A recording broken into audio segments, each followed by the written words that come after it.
we can play little metaphysics with a focus on the power of three.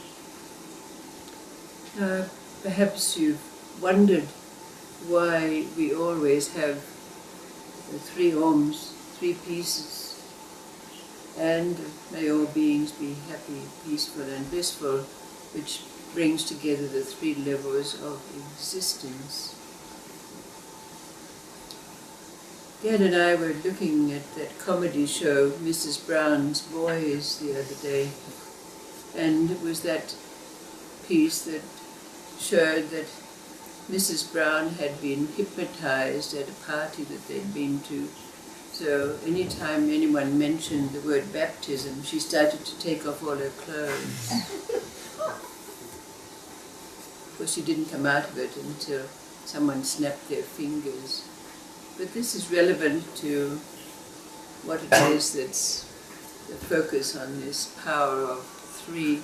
And there's that rather long allegory that amplifies it for us. So perhaps if you've heard it before, listen more carefully now for the significance of what these symbols, including the archetypes, bring up for us. And it's that story about a king who had 3 daughters, and he had to go to war. So he brought his daughters together in front of him, and he asked each of them, "What would you like me to bring back for you after I've won the war?" And the first daughter said, "I would like a diamond, the most expensive diamond in all of the world." And the second daughter said, "I would like a gown spun out of pure gold thread." And the third daughter said, "Oh, Father, I just want to see you come back safely from the war." And the father of the king said, "No, you must give me something that I can bring back for you." So the third daughter, when she was out wandering in the garden, sitting by a small pond, she started to weep because she couldn't think of anything to ask her father. But just then, as these stories often go, an old woman appeared and asked her why she was weeping. And the princess said, I can't think of anything to tell my father to bring back for me." And the old woman said, "Ask your father to bring back for you Elijah's violin." So when the third daughter went to her father, this is what she asked for. Well, the father went away to war, and of course he won the war, and there was no problem for him because amongst the spoils of war was the diamond of inestimable value. And he was also able to get the gown spun of gold. But even though he asked all of his soldiers and his advisors and everyone who came to where they might find Elijah's violin, it was not to be found. So this began a quest for the king. He promised his daughter that this is what he was bringing, and he was determined that he was going to find it. So he went on many adventures with his soldiers, and everywhere he went he asked where Elijah's violin was to be located and found, and no one knew except one day, as is repeated in many stories, that the king found himself walking down a road and there was an old sage under a tree, and the old sage, after the greetings, asked him what he was on about, and the king said he was looking for Elijah's violin, and the king and the old sage said, "Well, yes, there Elijah's violin is in the hands of the king of this kingdom that is just down the road here, but this king has a daughter who has been turned to stone. But it is said that if she can be awoken from this spell, then you can be asked for anything you want." So the king went with his troop to this kingdom and stated that he wanted to go and cure the princess, but what had happened was that the old sage under the tree had given to the king 3 strings. And he said, "These are strings from Elijah's violin. And if you come into the presence of the princess, if you burn these strings, the princess will be cured."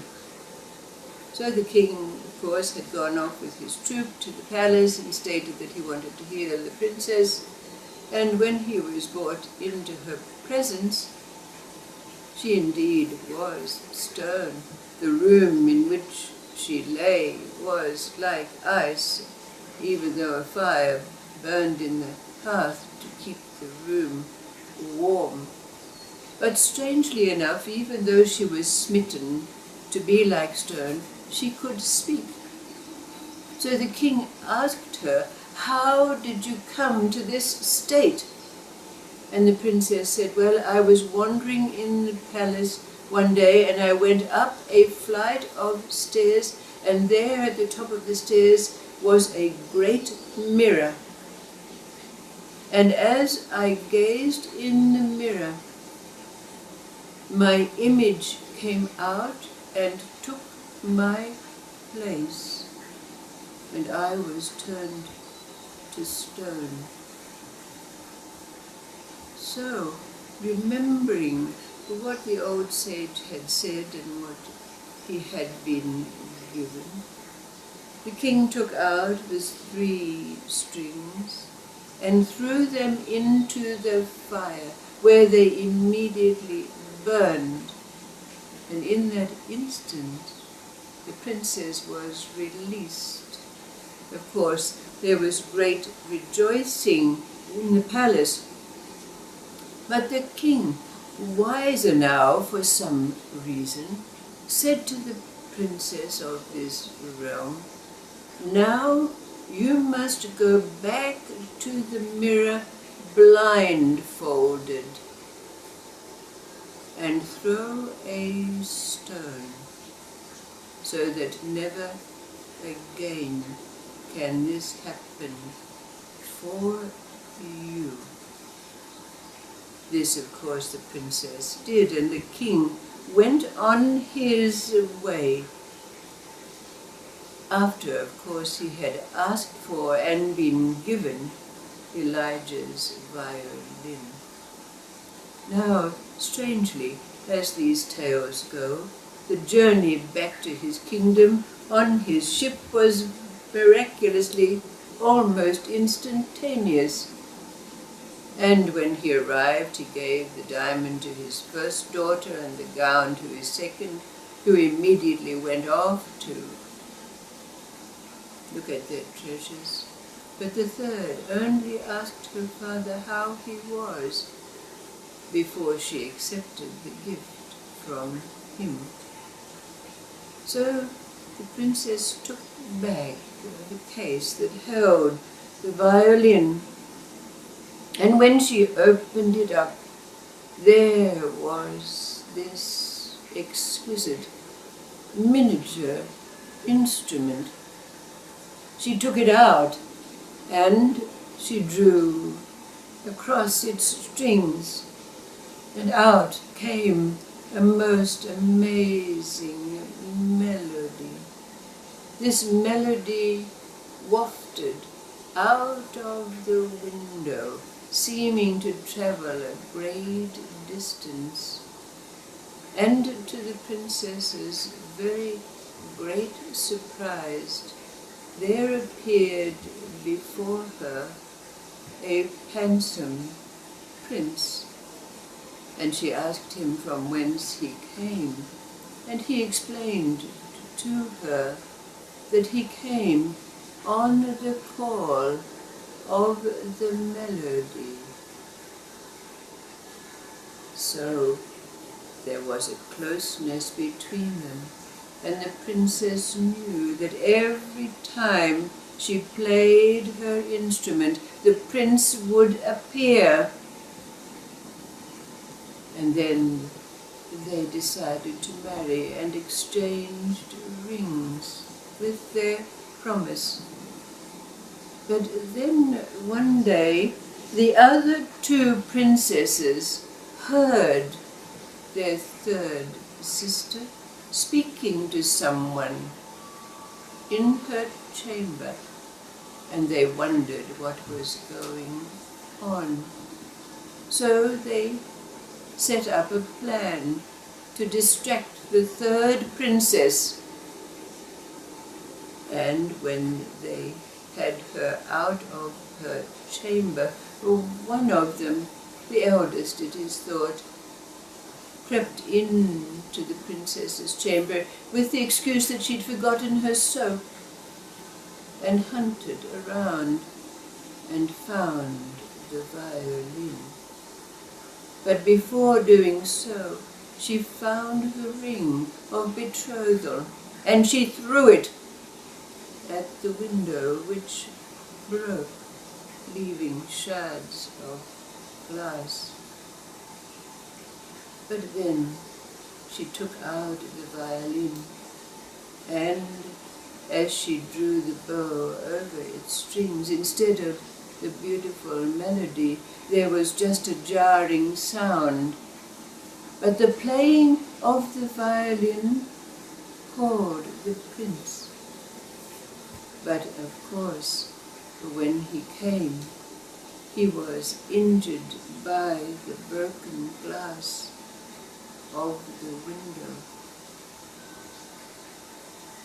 So the story goes on that when the third princess came back to her room, she knew that it had been disturbed, and when she took out her violin to play, the prince did not appear.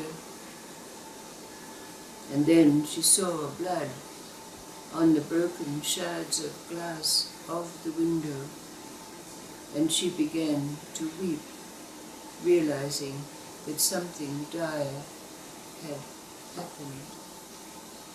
But then, again, as these stories go, the old woman she had met appeared to her again and said, "You can save the prince.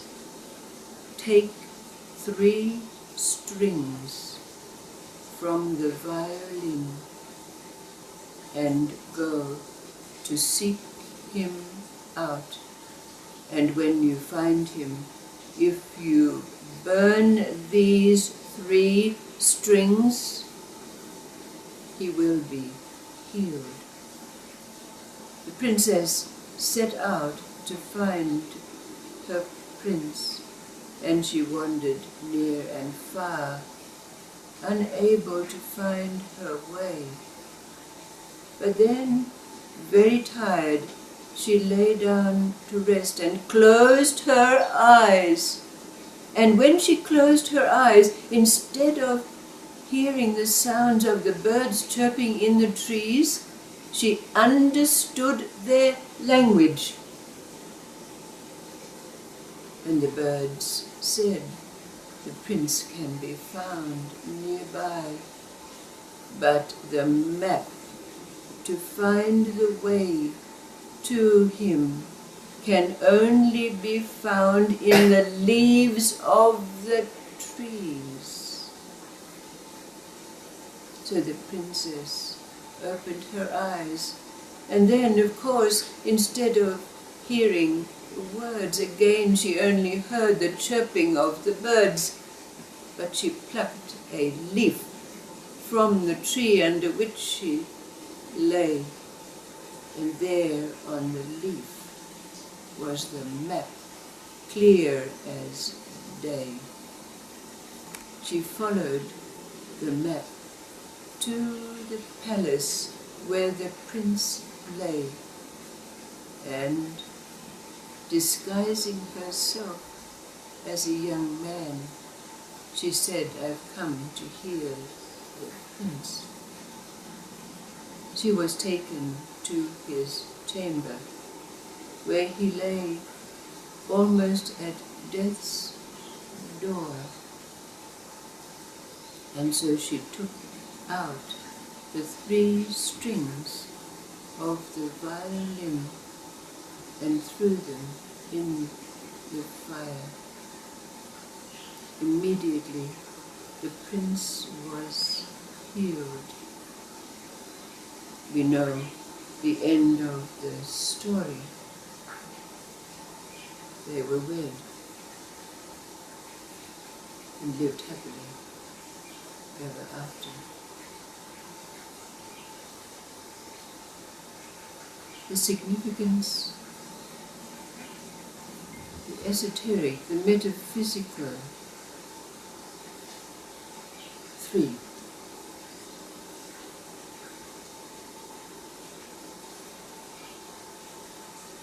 What arises for you?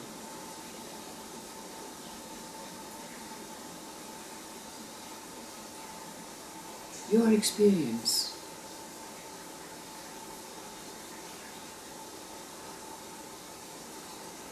Three.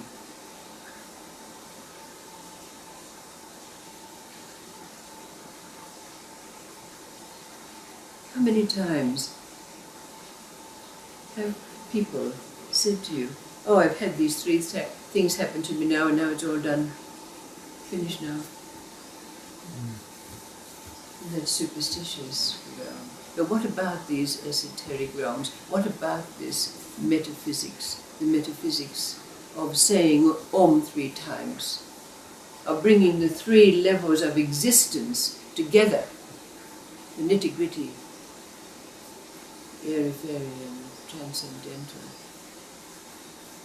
or the world of duality, the world of spirit, and the world of oneness. What is its significance for us?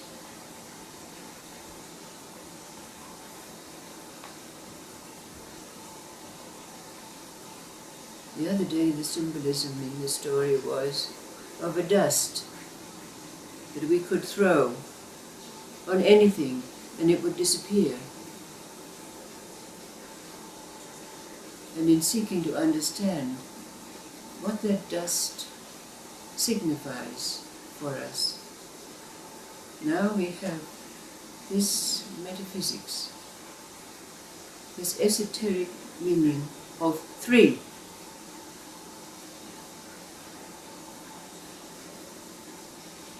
Look yourself. Ponder on your experiences.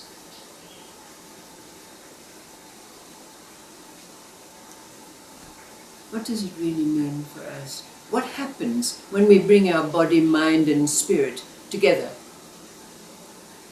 What happens when we say 3 Oms?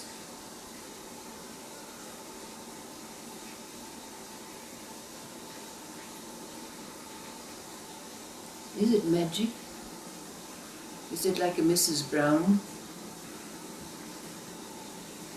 Or is it something deeper that we know and experience? Know its workings, know how to use it.